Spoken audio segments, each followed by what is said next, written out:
The ship moved through the darkness of space like a ghost. Commander Raylos stood at the main window and watched the stars pass by. 3,000 years. That was how long it had been since anyone from the Valori Collective had visited this part of the galaxy. There was no reason to come here. Earth was a dead world. Everyone knew that. "Commander, we are entering the Sol system," said scientist Thera from her station. She was excited. Her blue skin glowed brighter when she felt strong emotions, and right now she looked like a small sun. "I cannot believe we are finally here. The birthplace of humans. The extinct species." Raylos nodded slowly. He did not share her excitement. To him, this was just another mission. The Galactic Museum wanted human artifacts, old technology, maybe some bones, things to put behind glass so that other species could look at them and feel grateful they were not as primitive as humanity had been. "Archivist Mon, what do our records say about the humans?" Raylos asked. Mon was old, even by Valori standards. His gray skin was covered with wrinkles, and his 4 eyes moved slowly as he read from his data screen. "Humans were a violent species," he said. "They fought wars constantly. They destroyed their own environment. They never developed faster than light travel. When the Great Plague came, they had no way to escape their planet. The Collective sent observers, but we decided not to help them. They were too dangerous, too unpredictable." "A wise decision," Raylos said. "The plague killed them all within 50 years, Mon continued. "Our last observation ship left the system 3,000 years ago. Since then, Earth has been classified as a dead world. Category 7, no life, no value, only historical interest." Thera turned away from her screens. "It is sad, in a way. They had potential. Their art was beautiful. Their music was complex. They loved their children very much. They also built weapons that could destroy entire cities," Mon said. "They killed millions of their own kind in wars over land and resources. They were not ready for the galaxy. Perhaps it was better this way." Raylos said nothing. He had heard these arguments before. Every species in the Collective had the same opinion about humans. Violent, primitive, doomed from the start. It was the reason no one had helped them when the plague came. Why waste resources on a species that would probably destroy itself anyway? The ship's sensors began to beep. Thera looked at her screens and frowned. "Commander, I am detecting something strange." "What is it?" "Electromagnetic signals. Organized patterns. They appear to be communication signals." Raylos walked over to her station. "From Earth?" "No." Thera's voice became quiet. "From beyond this solar system. Far beyond. And Commander, the signal patterns match human communication technology." For a long moment, no one spoke. Raylos stared at the screen. The signals were old, very old, but they were clearly artificial. And they were clearly human. "That is impossible," Mon said. "Humans never developed space travel. They could not have sent signals from outside their system. The equipment must be broken," Raylos decided. "Run a diagnostic check. We will proceed to Earth as planned." Thera looked like she wanted to argue, but she stayed silent. She ran the diagnostic. The equipment was working perfectly, but Raylos ignored the results and ordered the ship to continue. The planet Earth grew larger in the main window. It was a beautiful world, blue oceans, green land, white clouds. From space, it looked peaceful, alive, but Raylos knew that was an illusion. The plague had killed everything 3,000 years ago. Whatever they found down there would be ruins and dust. "Where should we land?" Thera asked. Mon checked his records. The humans had many large cities. One of the biggest was on a peninsula in the eastern part of the largest continent. They called it Korea. The city was named Seoul. "Take us there," Raylos ordered. The ship descended through the atmosphere. Clouds rushed past the windows. Then the clouds parted, and Raylos saw the surface of Earth for the first time. He stopped breathing. Below them was a city. But not ruins. Not collapsed buildings covered in plants. Not the skeleton of a dead civilization. This was a living city, or at least, a city that looked like it had been alive very recently. Towers of glass and metal reached toward the sky. Roads and bridges connected massive buildings. Everything was clean. Everything was intact. Everything was perfect, and everything was empty. This is not possible, Mon whispered. His 4 eyes were wide with shock. The plague. The humans all died. Scan for life signs, Relos ordered. His voice was steady, but his hands were shaking. Thera worked her controls. No life signs detected. No humans. No animals. Nothing. The city is completely empty. Then who maintained it? Buildings do not stay perfect for 3,000 years. Someone has been taking care of this place. No one had an answer. The ship landed in an open plaza between 4 enormous towers. Relos led his team outside. The air was fresh and clean. The temperature was comfortable. Birds should have been singing. Insects should have been buzzing. But there was only silence. Complete and total silence. They walked through the empty streets. Every building they passed was in perfect condition. Windows were clean, doors were closed. Lights were off. But the power systems still worked when Thera tested them. It was like everyone had simply stepped out for a moment and never come back. Commander, Mon said, his voice trembling. I have been checking the collective's old observation records. This city, it did not exist 3,000 years ago. Seoul was much smaller. This is something new. Something built after we left. Relos felt cold despite the warm air. Are you telling me that humans survived the plague? I do not know. But someone built this city. Someone maintained it. And someone left it behind. Thera called out from ahead. She had found a building with an open door. Inside was a large room filled with screens and control panels.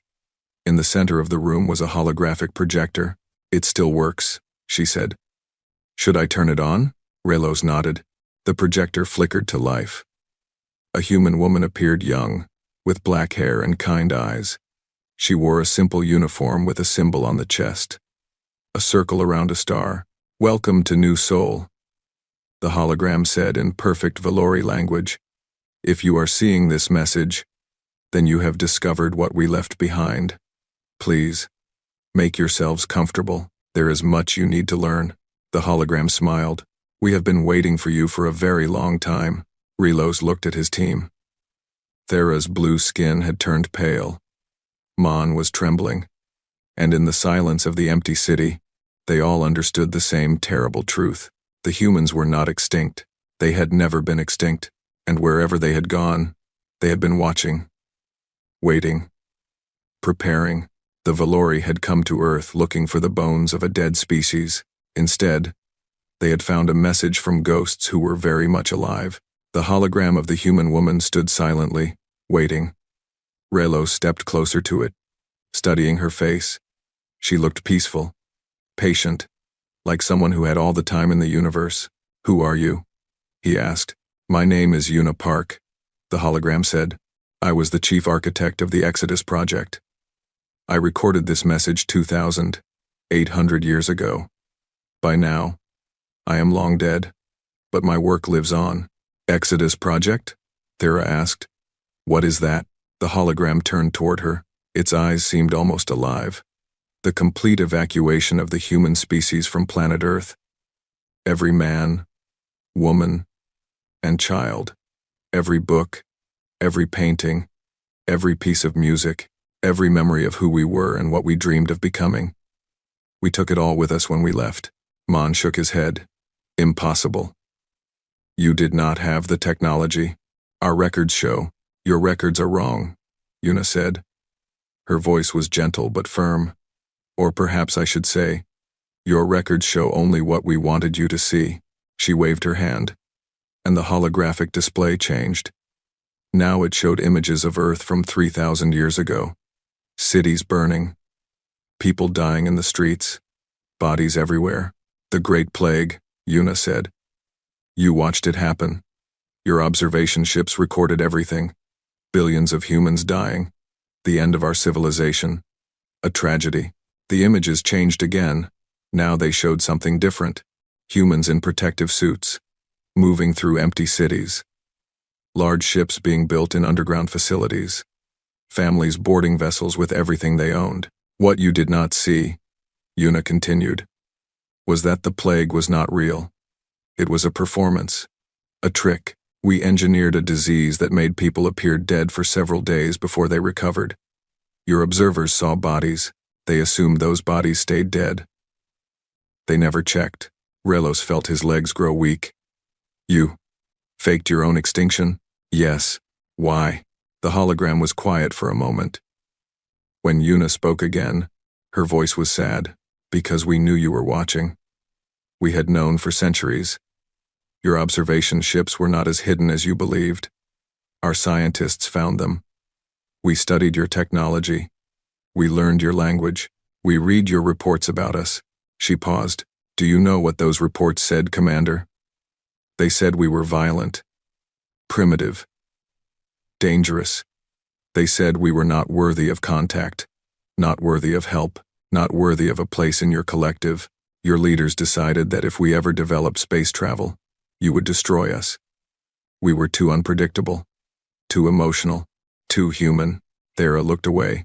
She could not meet the hologram's eyes. We had two choices, Yuna said. We could wait for you to destroy us, or we could disappear. We chose to disappear. The display changed again. Now it showed massive ships, hundreds of them rising from Earth's surface and flying into the darkness of space. Generation ships, each one carrying millions of people. It took us 300 years to build the fleet. Yuna explained. 300 years of secret work, hidden from your observers. We built the ships underground, in the deep oceans, in places you never thought to look. And when everything was ready, we staged the plague. Your observers left, believing we were dead. And then we left too. Where did you go? Relos asked. Yuna smiled. Everywhere. A star map appeared in the holographic display. Relos recognized the galaxy, the same galaxy the Valori collective called home. But this map showed something he had never seen before. Thousands of points of light, scattered across the stars. Each point was labeled with a human name. New Seoul, New Busan, New Tokyo, New London, New Lagos, New Sao Paulo. Yuna's voice was proud. 12,000 worlds, Commander. 12,000 human colonies spread across the galaxy. And this map is 500 years old. By now, there are probably more. Mon collapsed into a chair. His old body could not handle the shock. 12,000 worlds, he whispered. That is more than the entire collective. Yes, Yuna said simply. Relos tried to think. He tried to understand. But his mind kept returning to one question. Why did you leave this message? Why tell us any of this? The hologram's expression became serious. Because we knew someone would come eventually. Your people, or another species from the collective. And we wanted you to understand something important. She stepped closer to Relos. Even though she was just light and data, he felt like she was truly looking at him. We did not leave Earth because we were afraid of you. We left because we refused to be judged by you. We refused to wait for your permission to join the galaxy. We refused to prove ourselves to species who had already decided we were worthless. She pointed at the star map. Out there, we built our own civilization, on our own terms.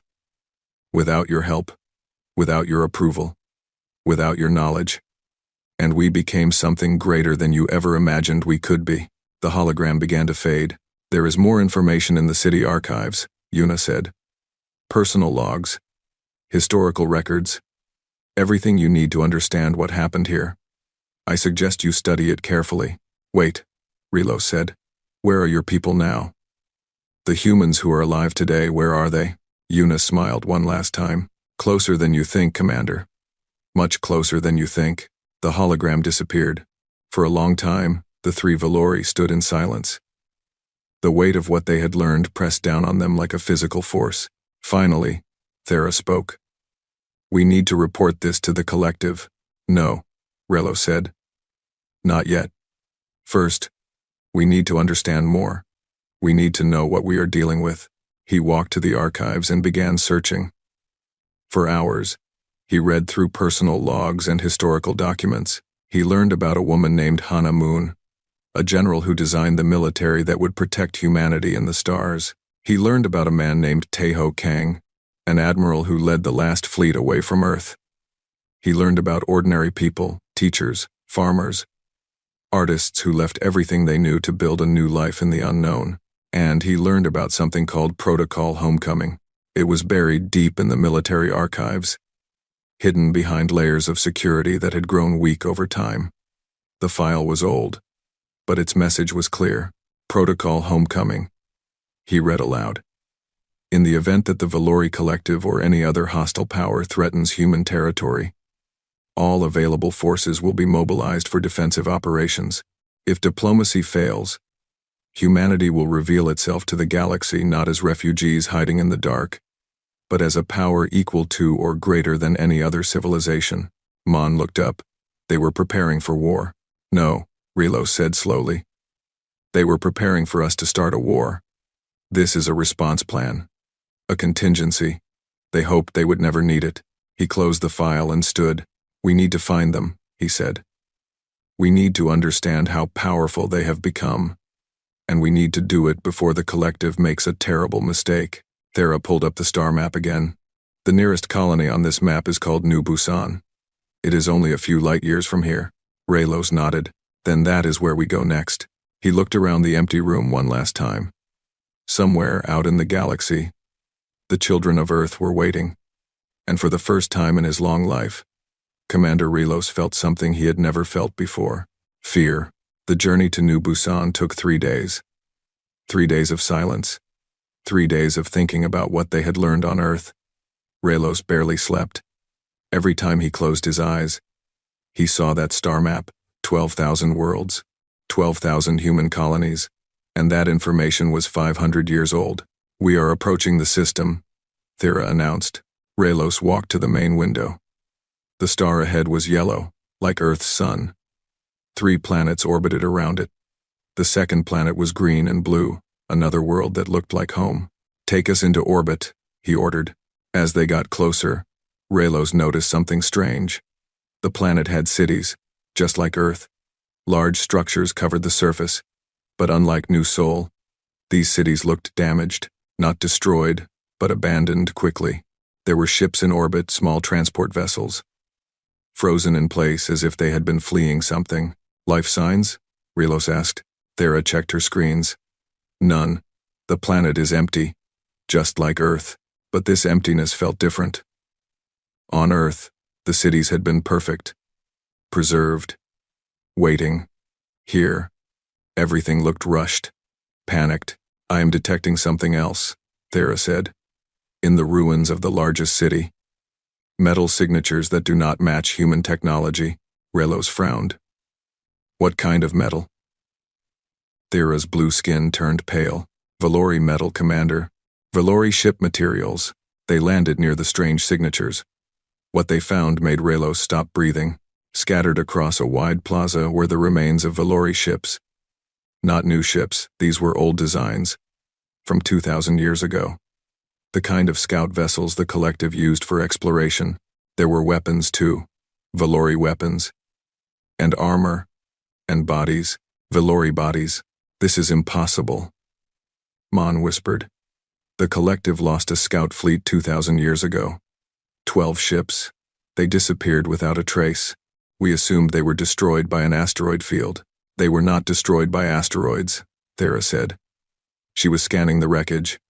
These ships were brought down by weapons fire, human weapons fire. Relos walked among the debris. The Valori bodies had been dead for centuries, but they were preserved in the cold air of the abandoned city. He recognized the markings on their armor, the symbol of the exploration corps. They found the humans, he said quietly. 2,000 years ago, our scouts found a human colony, and the humans destroyed them. Commander, Thera called out. I found something. A building with active power. There is some kind of computer system still running inside. They entered the building together. Inside was a room similar to the one on Earth, but larger, more complex. In the center was not a simple hologram projector, but an entire artificial intelligence system. As they approached, the system activated. A face appeared on the screens, a human man with gray hair and calm eyes. Welcome to New Busan, the face said. I am historian Jiho Lim. I am an artificial consciousness created to preserve human history. I have been waiting here for 900 years for someone to ask questions. Relos stepped forward. We found Valori ships outside. Valori bodies. What happened here? The AI called Jiho nodded slowly. Ah, you discovered the incident. Yes. I will tell you about that. Please, sit. This will take some time. Images appeared on the screens around them. They showed New Busan, as it once was a thriving city of millions. Happy people. Growing families. A successful colony. 2,000 years ago, Jiho explained, a Valori scout fleet entered this system. They were searching for new worlds to add to your collective. When they found New Busan, they were surprised. They had believed humans were extinct. They sent a message to your homeworld, informing the collective that humans had survived and were building colonies. The images changed. Now they showed Valori ships descending toward the planet. Your leaders responded quickly. They ordered the scouts to investigate further, to learn how many humans there were, to assess the threat level, and if necessary, to eliminate the colony. Relos felt sick. We would not. You would, Jiho said. His voice was not angry, just sad. We found records on the scout ships after we brought them down. Your collective classified humanity as a potential threat. You had plans to destroy us if we ever became too powerful. Plans that were created long before the Great Plague. The AI paused. Our ancestors were right to fake their extinction. If they had not, you would have killed them all. Mon could not speak. Thera was crying, blue tears running down her blue cheeks. Only Relos remained standing, forcing himself to listen. What happened to the scouts? He asked. They landed on New Busan pretending to be peaceful explorers. But one of their officers made a mistake.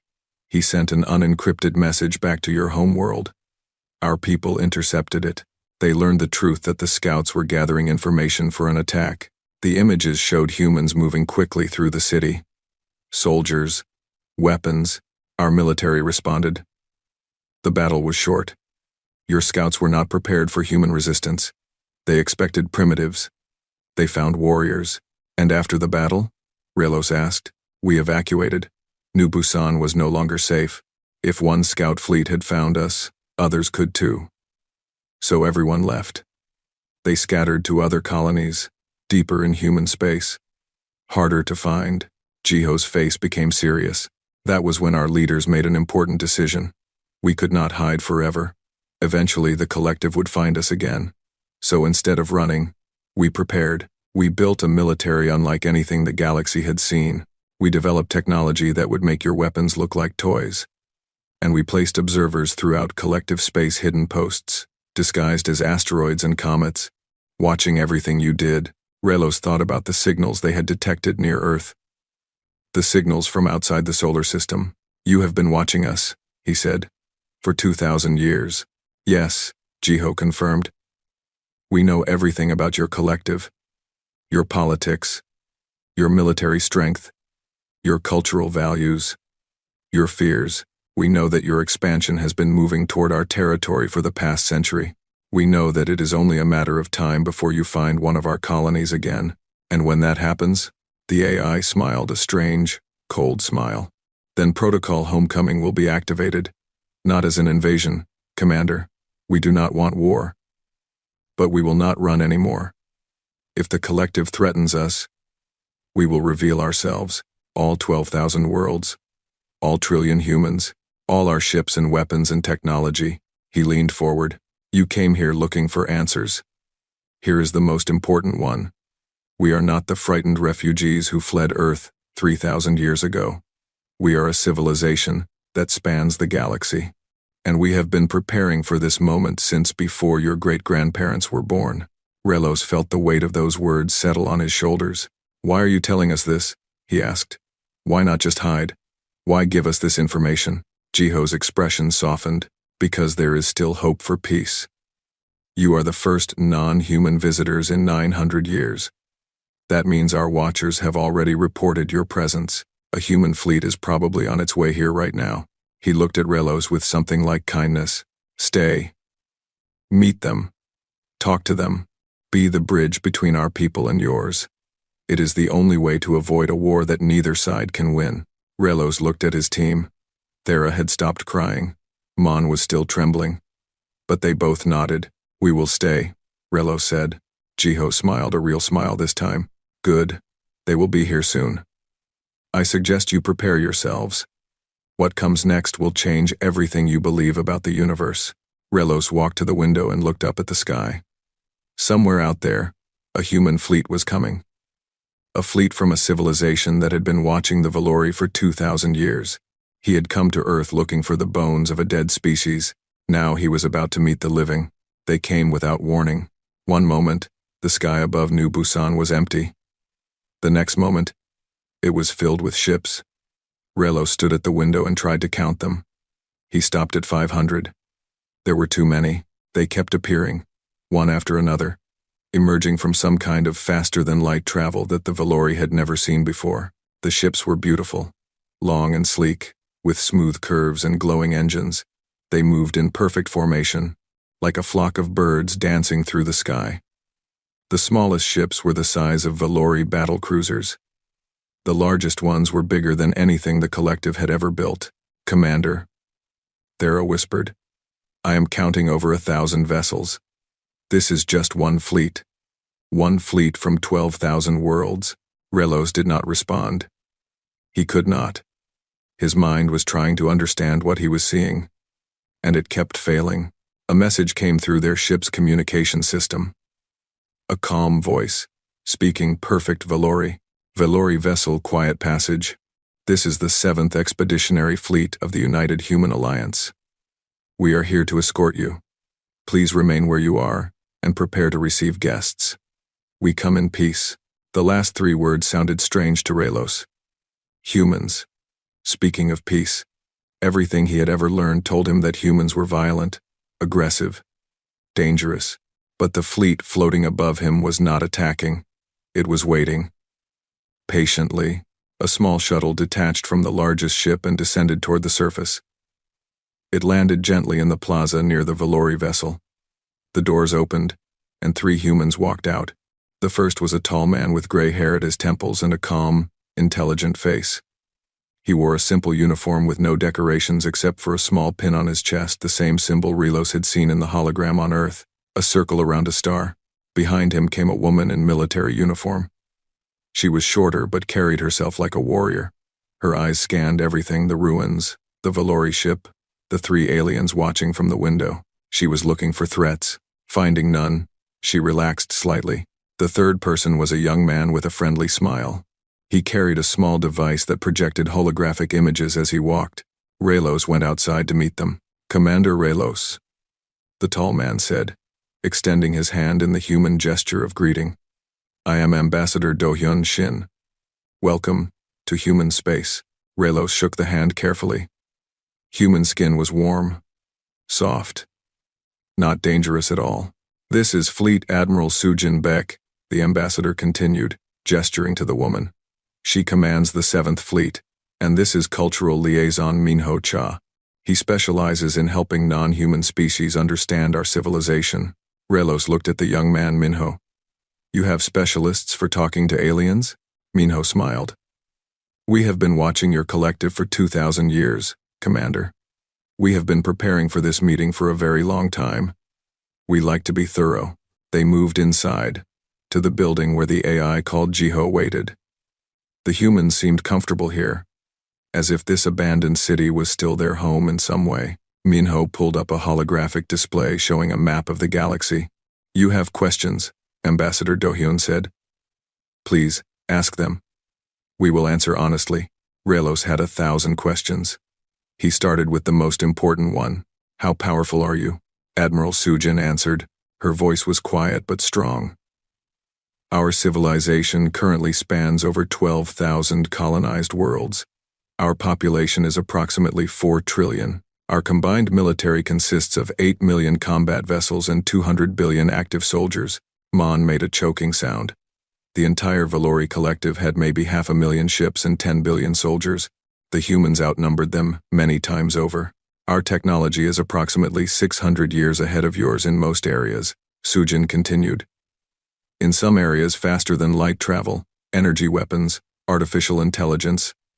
The gap is larger. Thera found her voice. How is that possible? You were primitive, 3,000 years ago. We were never primitive, Minho said gently. We were just hidden. Our ancestors knew your people were watching. They pretended to be less advanced than they were. They hid their best scientists, their best technology, their best ideas. When they finally left Earth, they took all of it with them.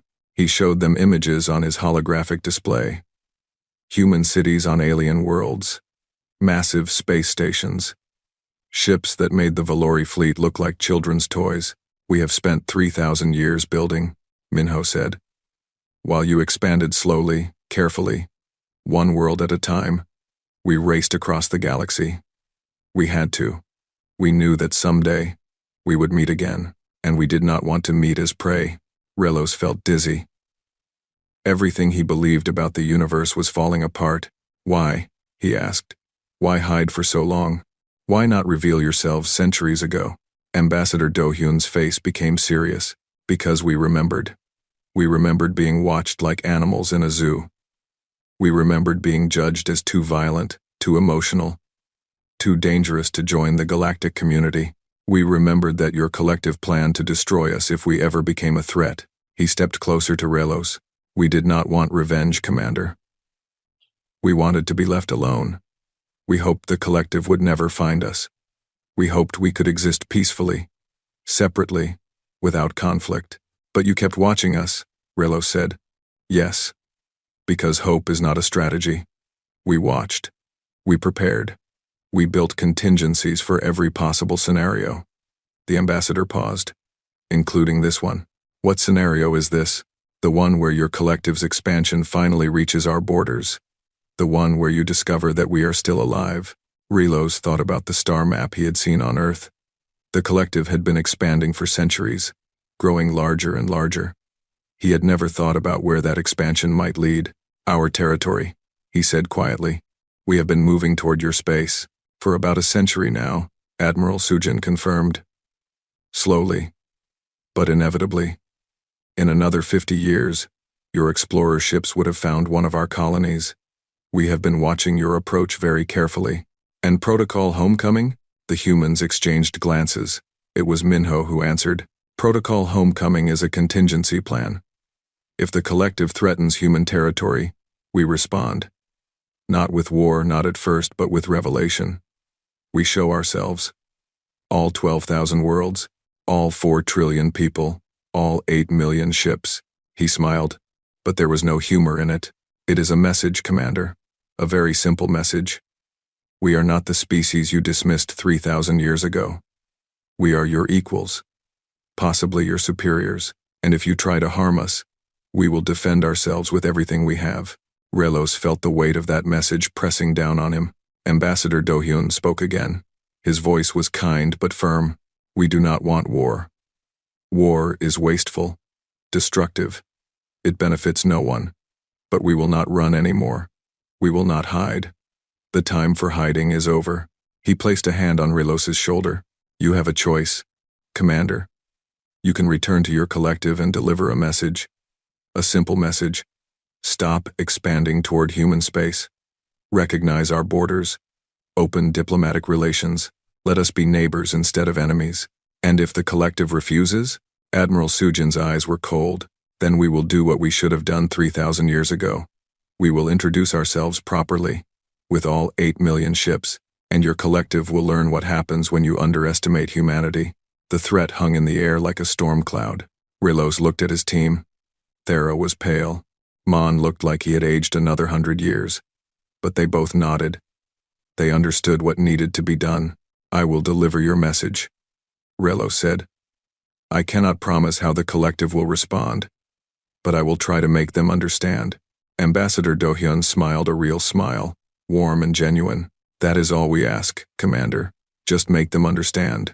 He turned toward the window, where the human fleet still waited in the sky. 3,000 years ago, you looked at us and saw primitives. Savages. Animals who would destroy themselves. You were wrong. We are still here. We are stronger than ever. And we are ready. He looked back at Raylos. The question now is simple. Are you ready to meet us as equals? Or will you make the same mistake your ancestors did? Raylos did not have an answer.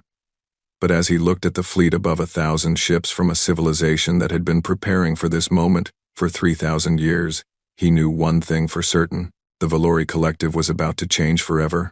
Whether they liked it or not, the Valori homeworld looked different to Raylos now. The great towers of the capital city, which had once seemed like monuments to collective power, now looked small, fragile, temporary.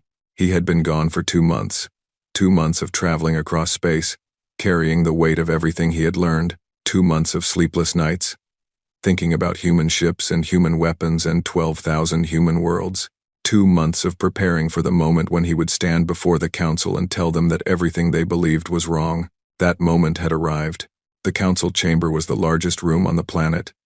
12 great chairs surrounded a central platform, each chair holding a representative from one of the collective's member species.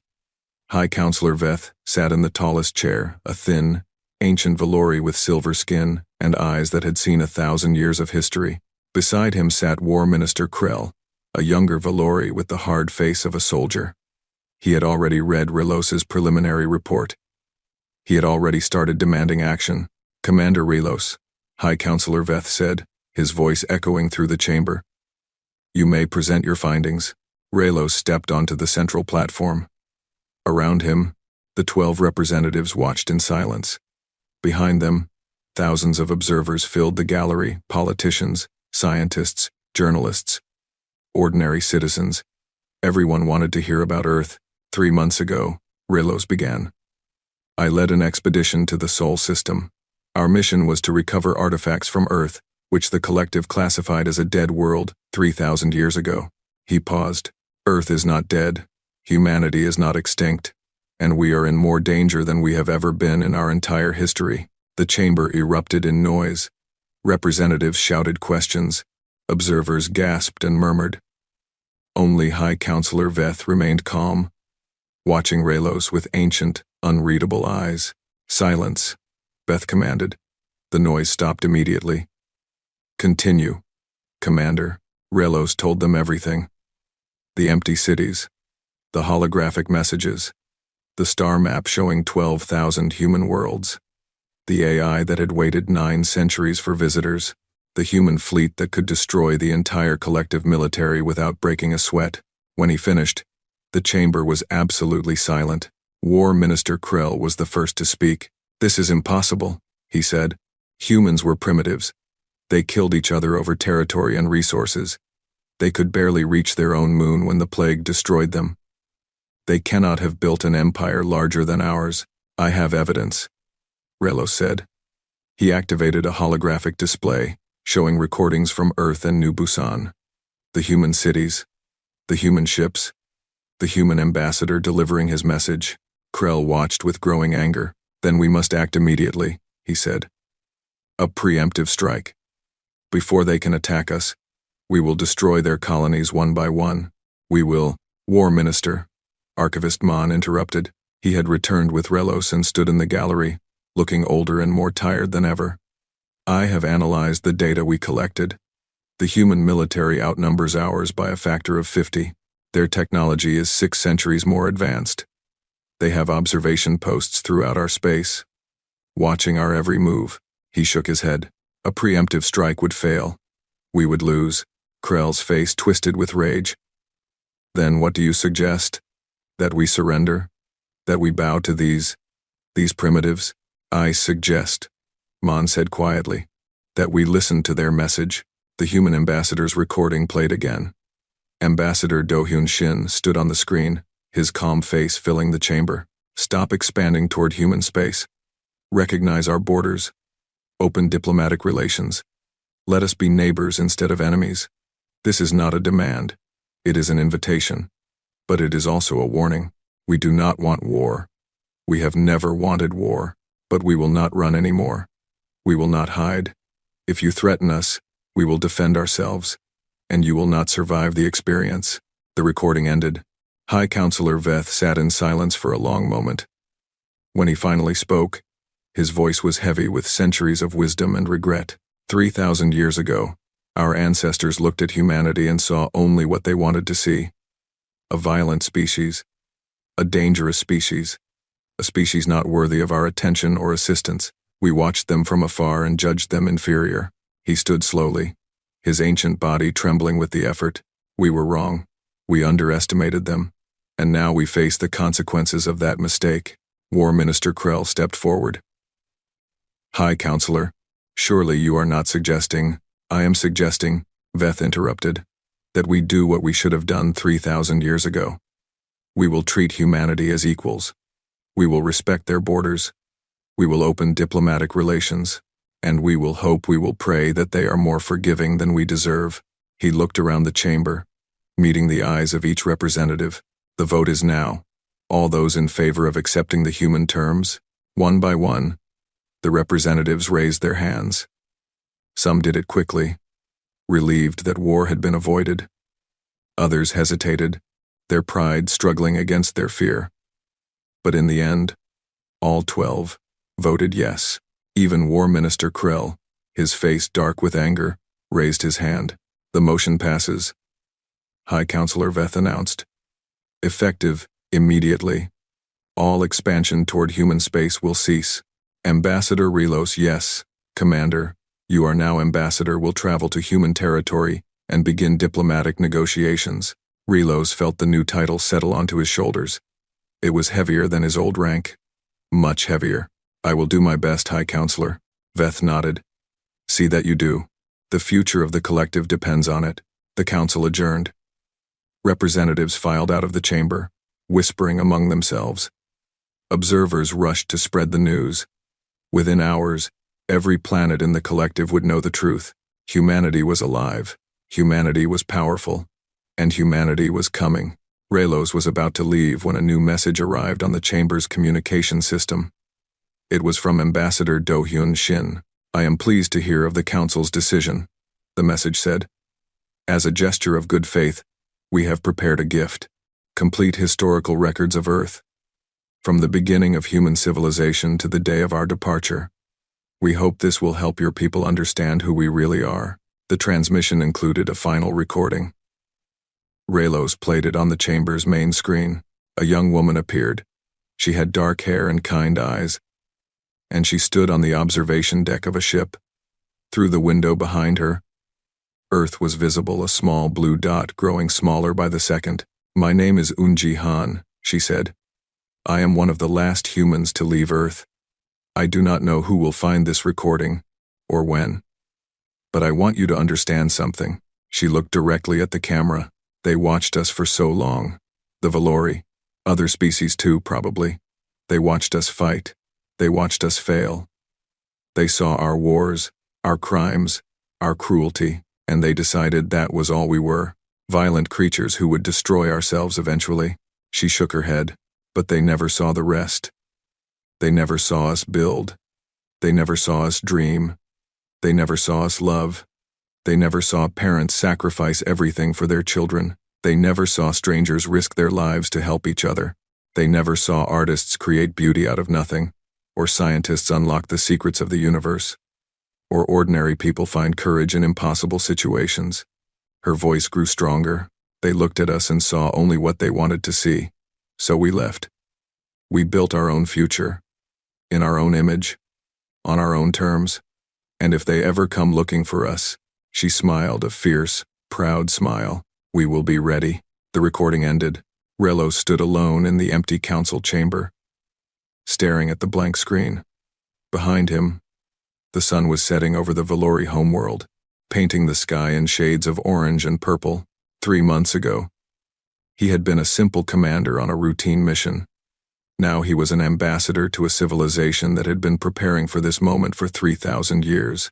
He thought about Eunji Han, standing on that ship, watching her home disappear into the distance.